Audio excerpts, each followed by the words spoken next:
Mm. Yung tibig niya. Diba? Busog ka na.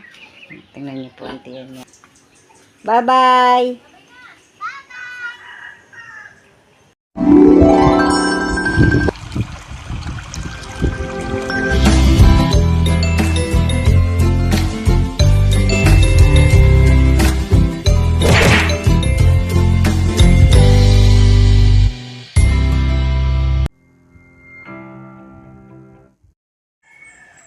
Good morning po mga kabras up. Panibagong araw na naman po ng ating vlog. At ako po ngayon awa po ng Diyos nakaimis na. At ang ating pong panahon medyo po kulimlim.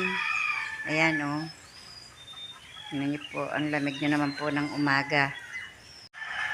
At ako po may nakita dito. Ipakikita ko po sa inyo kung ano po ito. Ngayon lang po ako nakakita ng ganito dito sa amin. Yan po o. Nandito po yan sa aming harapan. Tumubo. Ngayon lang po ako nakakita ng ganyan. Ano po kaya ito? Tingnan nyo po ang ilalim.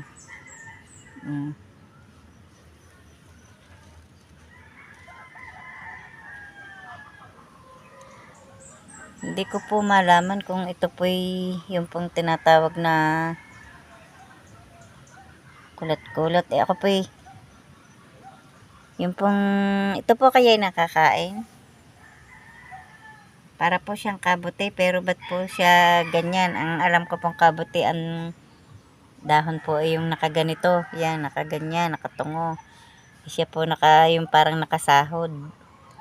Nakakuan ang gitna. Nakakatuwa po. Hindi ko po alam kung ano yan. Ngayon lang po ako nakakita ng ganyan eh.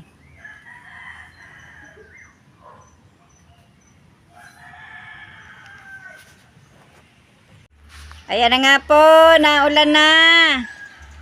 Ayan o, natulo ang bubong. Naulan na din eh. Chukoy, silong. Naulan, mababasa ka. At nakatanaw po si Batang Maliit din sa bintana. Ano po masasabi nyo, Aling Maliit? Doon po sa aso namin natin, panadudo. Ang lamig po ng panahon, parang Pasko, parang December, ang kulimlim. Ang paligid. May bagyo yata. May bagyo? Yan, nalakas ng ulan. Lakas ang ulan. Bawal pa ako bawal pa ako maligo sa ulan. Bawal maligo sa ulan at baka sipunin. Isipin po ako. Lamig talaga, kakatamad maligo. Ay, ang kilabot po ng aking baraso. Lamig na lamig. Tingnan niyo po ang laman ng ube. Naka-uslay na. Yun pa. Hindi po nahuhukay ang mga ube. Ito naman po, yung ube pong, yung pinakita ko po sa inyo noon, yung pong pabitin po ang kanyang bunga. Hindi po sa lupa. Iba pong klase ng ube. Ito daw po ay makapal ang balat hindi po basta makurot. Dini nga po may ube pa rin kaming nakatanim. Yan ang dragon fruit ko, may suloy na uli. Ito po yung bunga naman ng ube na yung pong ipinakita ko sa inyo. Tingnan nyo po, ubing-ube ang kulay ng laman. Itatanim ko. Ito po yung naiitanim din. Ito pong laman ng ubing ito. Ang puno po niya ay are. Tingnan nyo po, ang dami ng laman ng aming ubing are. Dini ko na rin lang ilalagay aring pinakabungang yan Yan po ay pag hinukay siguro po hindi lang yan mga 5 kilo ang laman. Ito Yan at ano na, ito po ay yung Pinaglunuhan na ng ube. May panibagong suloy na po ang ubing yan.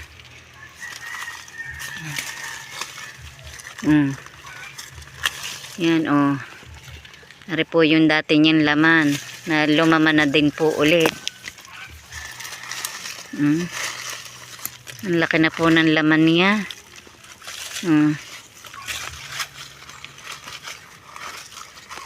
Hindi po nahuhukay at naiitanim po uli ng panibago para po dumami. Yan. Maitanim ng panibago. Huhukayin. Ito nga po pala ang aking gagawin ngayon. Ang aking pong bugambilya. Babawasan ko po ng sanga para po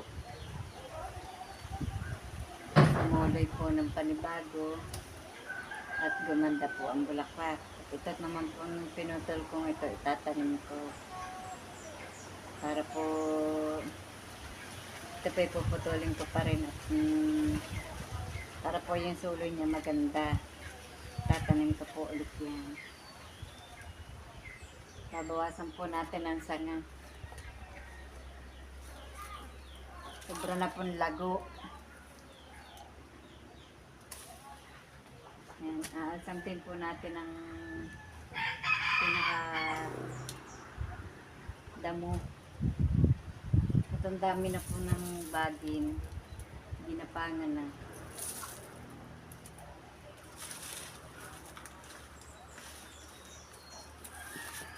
Makay na ang masanggahan nitong dapat pala ari pinuputo. Parang tibig na ari. No? Yung tibig niya. Yung mamamalaklak na ay ano po na. Ano po. Ang haba na po ng sapul ang taas niya.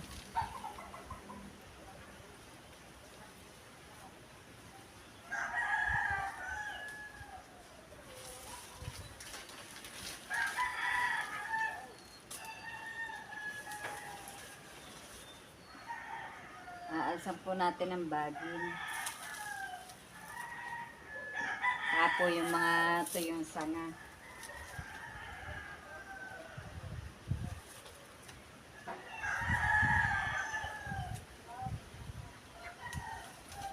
Bawasan ang sanga para sumuloy ng maganda.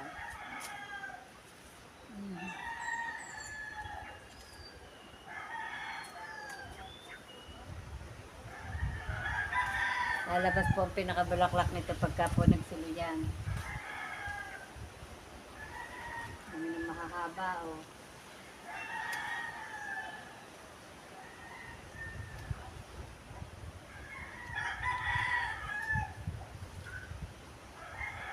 Ang dami na ng mahahabang tangkay. Mahabang sanga.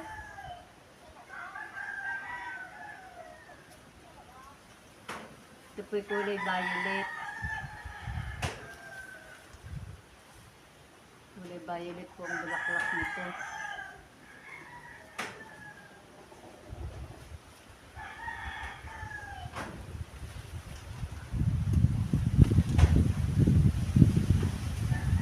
Kulay violet ang bulaklak.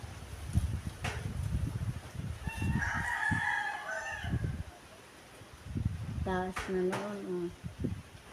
Dapat ay naaalis yung pinakadulo. Bakit kaya ako din? Yung po ay kaya nagsisuloy, pinutulan ko yung dulo noon ay ang haba na rin po ng sumuloy. Kailangan ay bawasan. Hindi pala ako tutong-tong. Yan. Kumuha po ako ng tabla. Tutong-tong ko. Isang tutumba. Yan. Natutumba nga po. Ito po inipon ko. Itong mga pinagbiakan ko ito ng ano, may igatong din. Yan. Kaakyat. Nakaakyat po ako. Kailangan naman ang puputulog sa isang samang ari.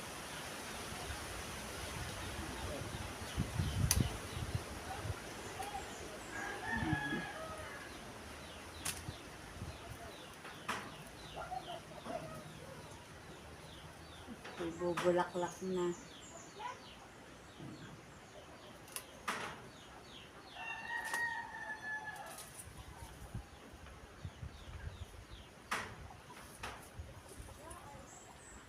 Abot na pala doon. Ang isang ari. Ginapanan na ng baging. Napanan na ng baging. Gaganyan ko para hindi kalat ang kanyang sana. Para hindi kalat ang kanyang sana.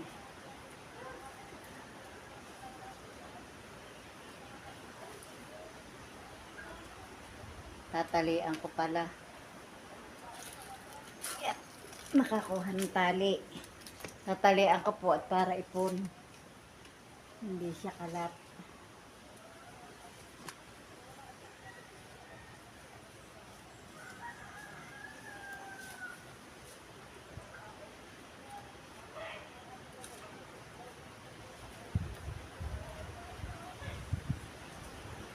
Kahit pala hindi natalian yan. Pag kawit-kawitin lang ang tangkay.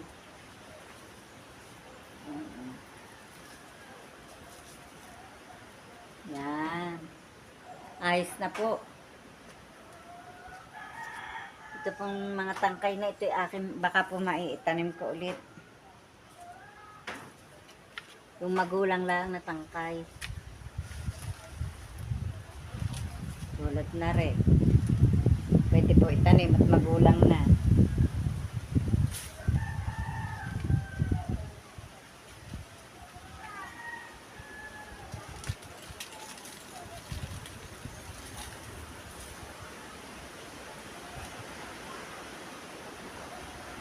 Ito pa. Susulbot ko po doon sa aking taniman.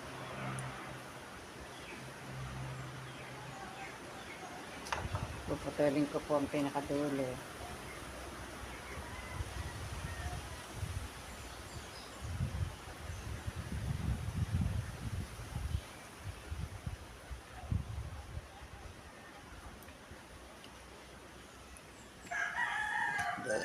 Si Hali po ay may balak na namang maggala. Ay, bihis na bihis.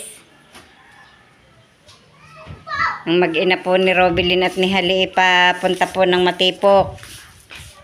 At si Robilin daw po ay magluluto ng photo at birthday po ni paring Cesar bukas. At si Tatay Roman po ay ito na, dumating na. Magandang hapon mga kabrasap. Pagod mga kabrasap. May dala kong damit. Nakapagkape na po yan. Si Hali naman po hindi kasama dito na Hindi are. yung kasama, dito yan. Taong bahay yan sa ilalim. Sa akin po yan tatabi ng pagtulog. Kaya nga. Sabi niyan kanina, sa inyo na lamang ako, mama. Ay, hay mo na, bibay. Bibay. Hi muna para isama. Hay mo na. Ay po. Di ba nagbablog ka? Di ba ikaw nagbablog? Mag-vlog muna ikaw. Hindi ko dalawang cellphone niyo. Eh di ni. Mag-vlog ikaw. Ano sasabihin mo? Ha? Sabay. Sabi, mag-vlog doon dali. Mag-vlog ka din eh. Labas-labas sa palita. Mababa. Malamig na naman po. Bagya ng uminit ngayong maghapong ito. Pagkakalamig. Opa. Sige, mabaligtad ka. Mabigat yata yung bag na yan. Si Tatay Roma walang pasalubong. Ay, ano magiging pasalo? Akala ko pangungunin mo yung natitirang kalamyas na iyon. Ha? Ha? Akala ko yung pangungunin mo. Kaya mo na.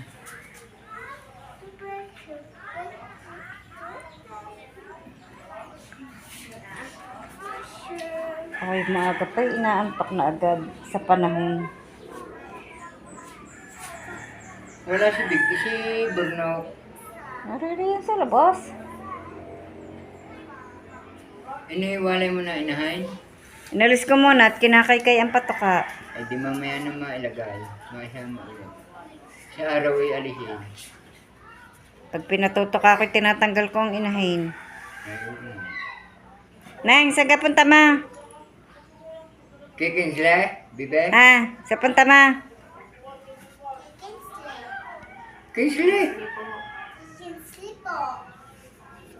Malaki pa naman sa iyo, ang bag mo. Ay, namin. Nanguha po ako ng kalamyas, kakaunti po ang aking nakuha.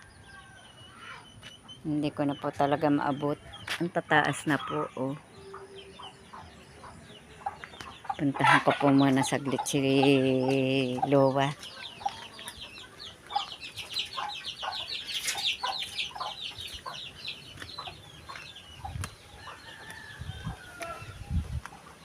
Siguro po yung nakahiga. Oh, nakahiga nga po. Oh, bat-bat po ng tabil ang kanyang pegere. Dahil mahangin po, baka po siya maginaw. Yun po, oh. Malapit na po siyang manganak. Sa April 3, ang kanya pong due date. Napakain ko na po yan kanina. Busog ka na, Luwa? Luwa? Busog ka na? Tingnan niyo po ang tiyan niya. Yan, tumayo. Tumayo. Tingnan niyo po naman. Oh. Luwa? Ano? Busog na? Ha? Busog ka na? Busog na ang luwa namin? Hmm? Busog na? Si ang aming si Bait? Hmm? Ang aming si Bait. Sa bait naman po ng inahin namin yan.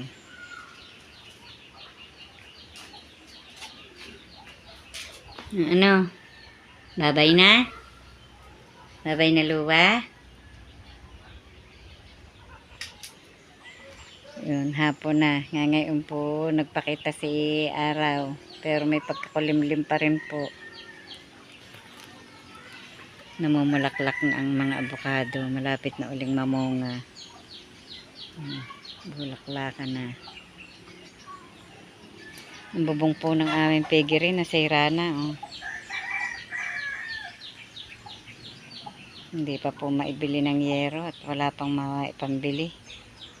Yung pambinili kong trapal nasira na agad. Kadali pong nagato. Gapo sa init.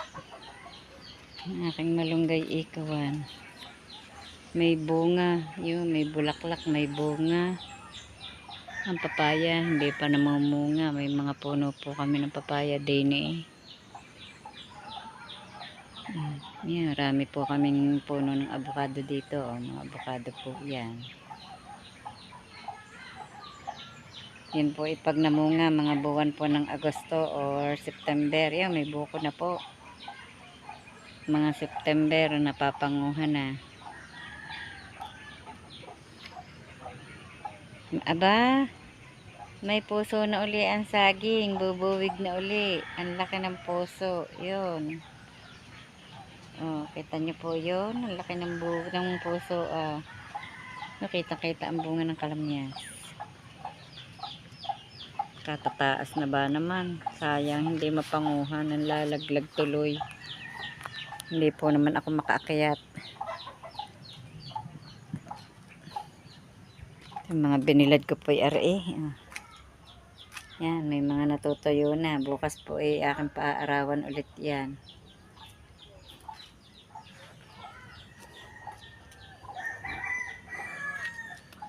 Bukas ipaarawan ulit.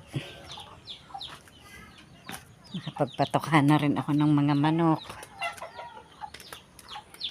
Bago po tatay dumating si tatay Roman Ikwan. Ako po yung nakapagpakain na ng baboy at nakapagpapakaan na ng manok. Ito po ang kalamyas nito. Ito po bago po magtag-ulan. Ito magkakabunga po ulit. Kaya dapat nawawalisan. Saan kaya ang walis? Ito po winawalisan ang katawan po ng kalamyas para daw po mamunga ng marami lalo. Siyap na siyap ang manok. Maisama na ang inahin. Nakahapon na agad yung tandang Yan, manok na puti. Hi, Chucky. Chucky. Chucky.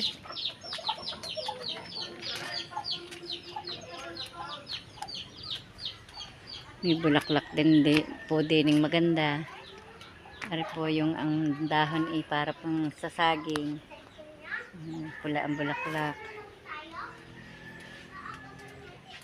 Ari po yung pinutulang ko kanina ng mga dulo. Yung bougainvillea pang violet. At ang aking Pasko, unti-unti na pong nauubos ang bulaklak.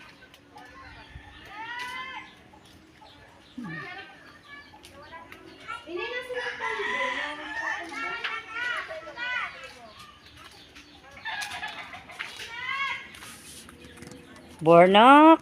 Bornok! Bornok! Bornok! Agad na may lapit. Bakit? Kasama ka. Yan. Hindi ka naman kasama. Paalis na po ang mag-ina. Hindi. Kumain Nagyayakag na po si Halipot.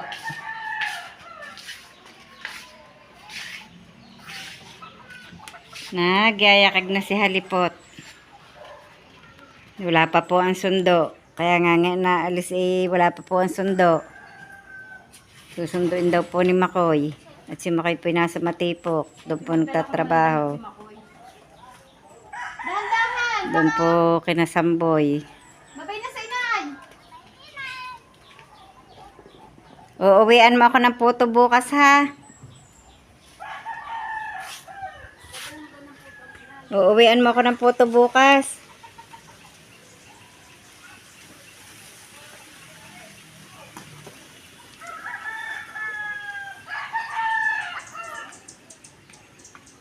Bye-bye.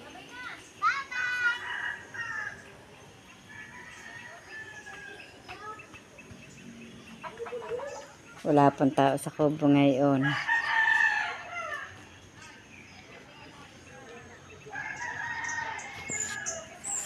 Ganda talaga ng bulaklak na araw.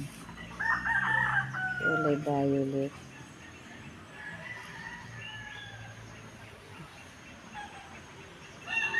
Ganda ng bulaklak.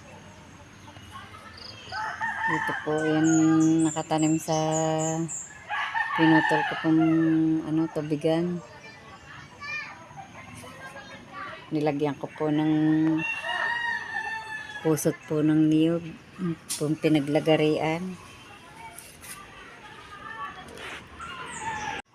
Magandang hapon mga ka-brush up. Hanggang dito na lamang po munang muli ang aming vlog at mag-iingat po kayong palagi saan man kayo naroroon. Maraming salamat po sa patuloy niyo pong pagsubaybay hanggang sa dulo ng aming vlog. Bye-bye and God bless.